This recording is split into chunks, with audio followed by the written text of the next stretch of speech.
Hello students, welcome back to my channel school mathematics students. आज हम class 10th का chapter number 6 का example number 11 solve करने जा रहे हैं। चैप्टर है आपका 6 त्रिभुज और ये है आपका NCERT माध्यमिक शिक्षा बोर्ड राजस्थान क्लास 10th का क्वेश्चन हम सॉल्व करने जा रहे हैं। तो देखिए स्टूडेंट्स, क्वेश्चन क्या है हमारे पास। एक सीढ़ी किसी दीवार से इस प्रकार टिकी हुई है कि इसका निचला सिरा दीवार से 2.5 मीटर की दूरी पर है तथा इसका ऊपरी सिरा भूमि से 6 मीटर की ऊंचाई पर बनी एक खिड़की तक पहुंचता है।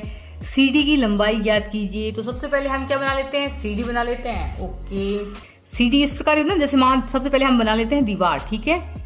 तो ये मान लीजिए हमारे पास एक सीधी सी दीवार है ना। ये हो गई हमारे पास सीधी सी दीवार और दीवार पर मान लीजिए ये हमारे पास क्या हो गई, खिड़की हो गई, ठीक है। ये हो गई हमारे पास खिड़की।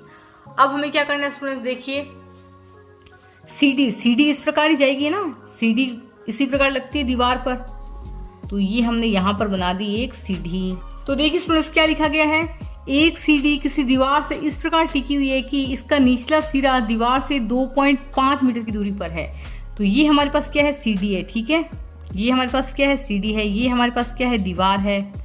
और ये हमारे पास क्या है, खिड़की है, ठीक है। ये हमारे पास होगी खिड़की। तो ये हमारे पास सीढ़ी है, इसका निचला सिरा यही है ना, इसका निचला सिरा यही है सीढ़ी का। तो ये दीवार से 2.5 मीटर की दूरी पर है। ओके, तो इसके खिड़की के यहाँ जो पॉइंट है इसको हम, तो देखिए स्टूडेंट्स, इसको हम ए मान लेते हैं, इसको हम बी मान लेते हैं, इस पॉइंट को, और इस पॉइंट को हम सी मान लेते हैं। यानी कि स्टूडेंट्स ये हो गया हमारे पास त्रिभुज ए बी एंड सी, ठीक है। तो यहाँ पर बी और सी के बीच की दूरी है 2.5 मीटर, ठीक है। आगे देखिए क्या है, आगे देखिए स्टूडेंट्स क्या है, तथा इसका ऊपरी सिरा भूमि से 6 मीटर की ऊंचाई पर बनी एक खिड़की तक पहुंचता है। यानी कि स्टूडेंट्स ये जो हमारे पास सीढ़ी का क्या है, ऊपरी सिरा, ठीक है। भूमि से 6 मीटर की ऊंचाई, यानी कि ये जो भूमि है यहाँ से 6 मीटर की ऊंचाई ये है, ठीक है ना। भूमि से 6 मीटर की ऊंचाई पर बनी एक खिड़की तक पहुंचता है। ये हमारे पास खिड़की तक पहुंचता है। ऊंचाई इस प्रकार होगी, ठीक है, ऊंचाई इस प्रकार होगी, ठीक है। भूमि ये फर्श से लेकर 6 मीटर की ऊंचाई पर ये एक खिड़की तक पहुंचता है। ये पहुंच ही गया ना, ये इस प्रकार रखेंगे तो ये जो खिड़की है इसके पास इसका सिरा पहुंचता है। तो भूमि से कितनी ऊंचाई पर, 6 मीटर। तो ये हमारे पास क्या हो गई, 6 मीटर की ऊंचाई पर बनी एक खिड़की तक पहुंचता है। यानी कि यहाँ पर ए और सी की हमारे पास लंबाई क्या है, 6 मीटर। ओके, सीडी की लंबाई ज्ञात कीजिए। यहाँ पर ये जो हमारे पास सीडी है इसकी हमें लंबाई ज्ञात करनी है कि इसकी लंबाई क्या होगी। ओके, तो यहाँ पर हमारे पास लगेगी पाइथागोरस प्रमेय। यहाँ पर ये हमारे पास क्या है, 90 डिग्री का एंगल है, ठीक है। ये सीडी रखी हुई है, ये दीवार है, ये है हमारे पास फर्श, दीवार और फर्श। तो ये हमारे पास क्या हो गया, 90 डिग्री का एंगल। तो ये हमारे पास क्या हो जाएगा, कर्ण हो जाएगा, ठीक है। ये हमारे पास आधार हो जाएगा और ये हमारे पास क्या हो जाएगा, लंब हो जाएगा। तो बाय पाइथागोरस प्रमेय कर्ण स्क्वायर इज इक्वल टू आधार स्क्वायर प्लस लंब स्क्वायर, ठीक है। कर्ण का स्क्वायर हमारे पास क्या होता है, आधार का स्क्वायर प्लस लंब का स्क्वायर। तो कुछ क्या लिखना है आपको एग्जाम में, देखिए। तो स्टूडेंट्स आप लिखेंगे ए बी हमारे पास क्या है, सीडी है, सी और ए हमारे पास क्या है, दीवार है, और खिड़की हमारे पास क्या है, ए पर है। तो यहाँ पर स्टूडेंट्स हमें दे क्या रखा है, एसी की लंबाई। एसी हमारे पास क्या है, बीसी स्टूडेंट्स हमारे पास क्या है, सबसे पहले देखिए बीसी है हमारे पास 2.5 मीटर, ठीक है। एसी हमारे पास क्या है, एसी है हमारे पास 6 मीटर। हमें ज्ञात क्या करना है, ए बी ज्ञात करना है, ठीक है। A B is equal to question mark. Okay, अब क्या करेंगे, देखो हम स्टूडेंट्स इसमें यूज करेंगे पाइथागोरस प्रमेय। ये पाइथागोरस है लिखा हुआ है, ठीक है, पाइथागोरस प्रमेय।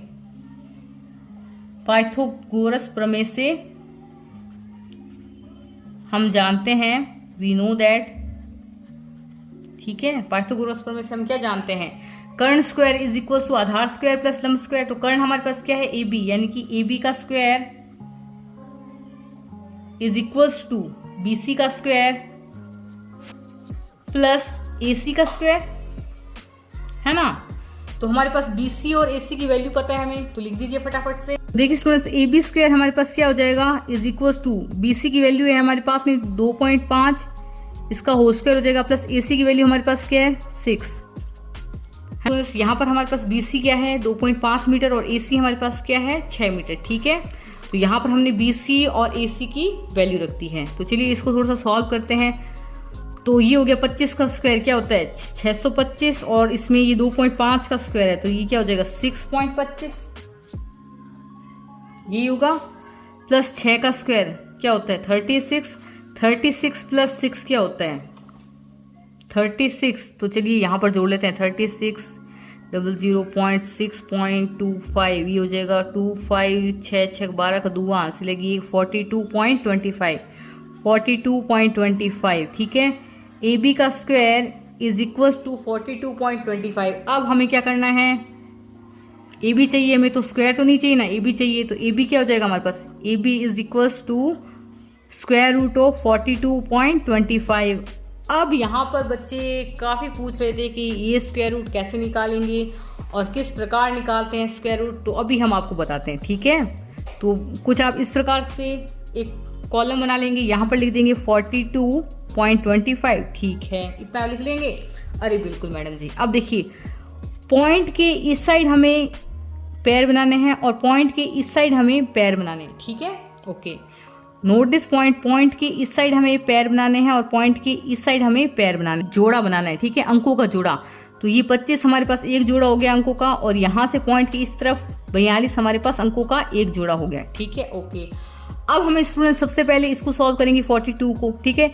यहाँ पर हमें उस संख्या का स्क्वायर लिखना है, यहाँ पर इसके नीचे जो हम संख्या लिखेंगे ना उस संख्या का स्क्वायर लिखना है, या तो 42 के बराबर आ जाए या 42 से कम आ जाए। तो 6 छिकुमी को 36 है ना, 6 छिंग 36 होता है, फिर 7 × 7 क्या होता है 49 हो जाता है। तो 49 तो 42 से ज़्यादा हो गया, तो हम ले रहे हैं 6, यानी कि 6 का वर्ग करने पर 36 आ रहा है हमें ठीक है। तो ये 6 यहाँ पर लिखेंगे, 6 यहाँ पर लिखेंगे।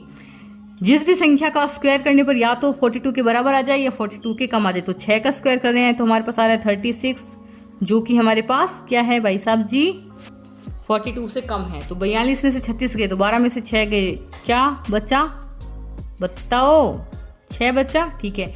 ये जो 25 का जोड़ा है उसको वापस हम नीचे उतार देंगे। यहाँ पर 42 के बाद पॉइंट है, अब हमारे पास यहाँ पर देखिए पॉइंट के बाद जो जोड़ा है नीचे उतर रहा है, तो यहाँ पर भी हम लगा देंगे पॉइंट। ओके, अब देखिए स्टूडेंट्स हमें क्या करना है, ये 6 है ना, इसका दुगना कर दीजिए, क्या हुआ 12, 6 का दुगना क्या हुआ 6 का दुगना करके यहाँ पर लिखेंगे, तो 6 का दुगना हुआ हमारे पास यहाँ पर 12 ठीक है। अब स्टूडेंट्स हमें क्या करना है, ये हमारे पास है देखिए 12 ठीक है। अब यहाँ पर हमें एक संख्या लेनी है और यहाँ पर हमें एक संख्या लेनी है, इसको मल्टीप्लाई करके जो भी संख्या आएगी उसको यहाँ पर लिखना है ना। तो यहाँ पर देखिए यहाँ पर हमें कोई संख्या लेनी है, यहाँ पर हमें कोई संख्या लेनी है, और फिर इसका मल्टीप्लाई करके हमें लिखना है यहाँ पर ठीक है। तो यहाँ पर देखिए लास्ट में 5 आ रहा है ठीक है। तो यहाँ पर यदि मैं 5 रखूँ और यहाँ पर भी मैं यदि 5 रखूँ तो 5 5 25 होता है, तो लास्ट में हमारी संख्या 5 आती है, और हमें लास्ट में संख्या 5 ही चाहिए। तो 5 के पाड़े में आती है और तो किस में आती नहीं है। तो यहाँ पर देखिए 125 की मल्टीप्लाई मैं करूँगी 5 से, तो 5 5 25 का 5 आंसर लगी 2, 12 5 60 और 2 62, तो ये हो जाएगा हमारे पास 625। तो ये हो जाएगा हमारे पास 625 ठीक है।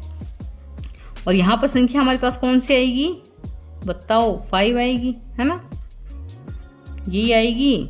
तो यहाँ पर आपका जो आंसर है वो आएगा 6.5।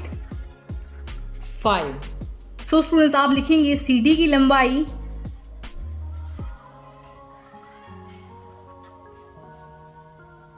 6.5 मीटर है ठीक है। CD की लंबाई हमारे पास क्या आई 6.5 मीटर। सो स्टूडेंट CD की लंबाई हमारे पास क्या है 6.5 मीटर है। आपको ये एग्जाम में बिल्कुल नहीं लिखना है ठीक है, ये तो मैंने आपको समझाने के लिए बताया ठीक है।